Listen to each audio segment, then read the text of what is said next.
inclusion, entrepreneurship, financial access, and decent employment opportunities. Through the Benazir Income Support Program and its Wasila-e-Taaleem initiative, millions of women have gained direct financial support and greater economic security. These programs have not only reduced poverty among vulnerable households, but have also significantly increased school enrollment and retention of girls, helping break cycle of intergenerational poverty. Pakistan has expanded opportunity for women entrepreneurs through dedicated financing facilities under the State Bank of Pakistan, support for women-led small and medium enterprises, and digital skills programs. These initiatives have enabled thousands of women to establish businesses, access financial services, participate in e-commerce, and contribute more actively to the national economy.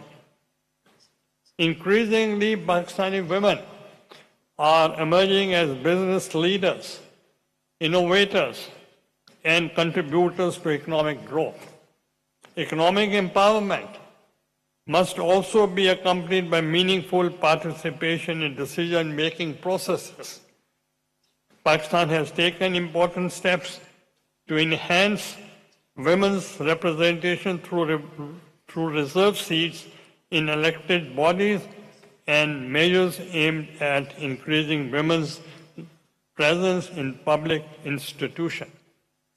Today, women in Pakistan serve with distinction as parliamentarians, judges, diplomats, entrepreneurs, civil servants, journalists, and leaders across diverse sectors contributing to the national development and governance.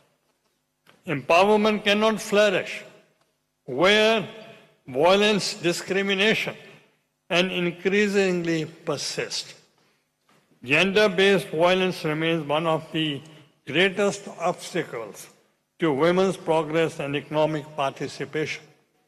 As Chairman Senate, I am proud to share that we have strengthened our legal and institutional framework through laws against workplace harassment, measures addressing domestic violence and harmful traditional practices, and the establishment of women protection centers, helplines, and gender-responsive support services. The launch of the Pakistan Women Parliamentary Leaders portal earlier this year is yet another step towards institutional collaboration, knowledge sharing, and inclusive political participation. Platforms such as these are not technical tools.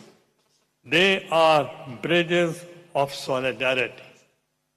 These reforms have augmented women empowerment and enhanced access to justice, encouraged greater reporting of abuse, improved institutional responses, and increased public awareness regarding women's rights and protection.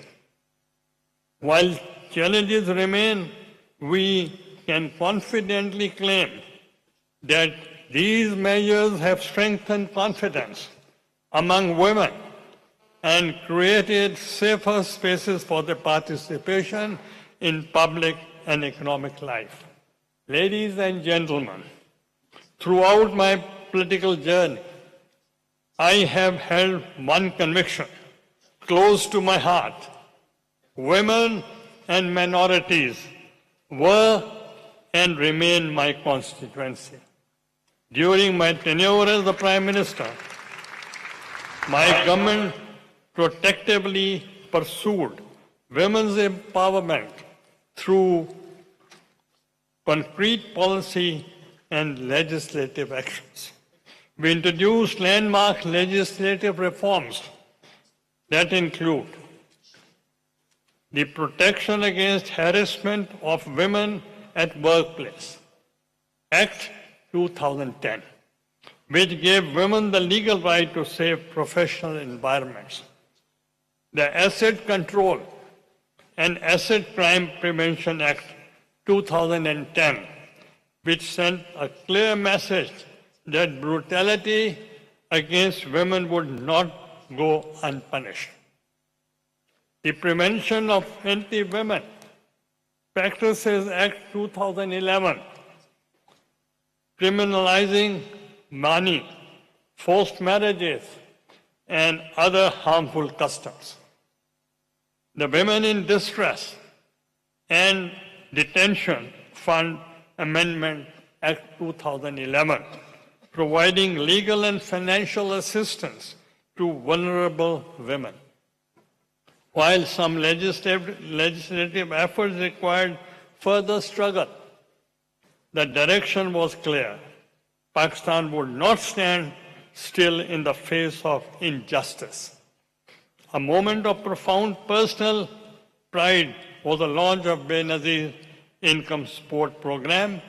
It was a transformational shift in household economics. By placing financial resources directly into the hands of women, we made millions of them economic decision makers.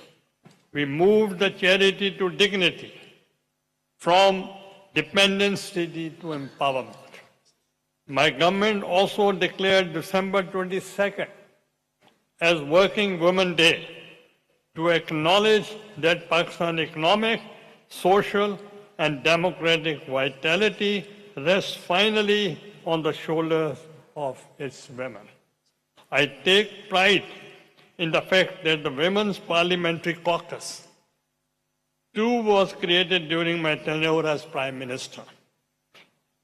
It is a symbol of our political democratic commitment towards ensuring that women issues remain central to parliamentary discourse. But, ladies and gentlemen, legislation and policy actions alone do not define a nation's progress. Education and health remain the foundations of sustainable empowerment. Every girl educated is an investment in a stronger economy, healthier families, and more resilient communities.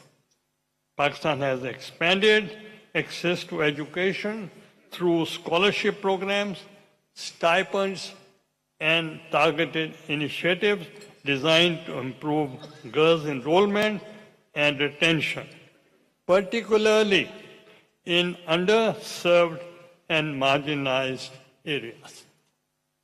These efforts have enabled thousands of girls to continue their education and pursue opportunities previously beyond their reach.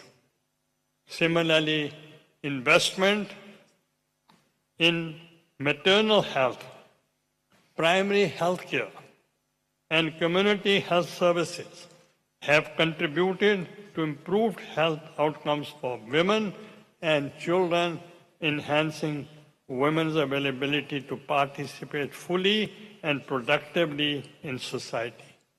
Excellencies, ladies and gentlemen, as we discuss women's economic empowerment, we must also recognize disproportionate burden borne by women affected by conflict, occupation, displacement, poverty, climate change, and humanitarian crisis. Across several regions of the world, women continue to display extraordinary resilience in the face of adversity. They deserve not only our admiration, OIC वज़ारती conference बराए ख़वातीन इस वक्त जारी है और यूसुफ रज़ा गिलानी की जानिब से खिताब किया जा रहा है।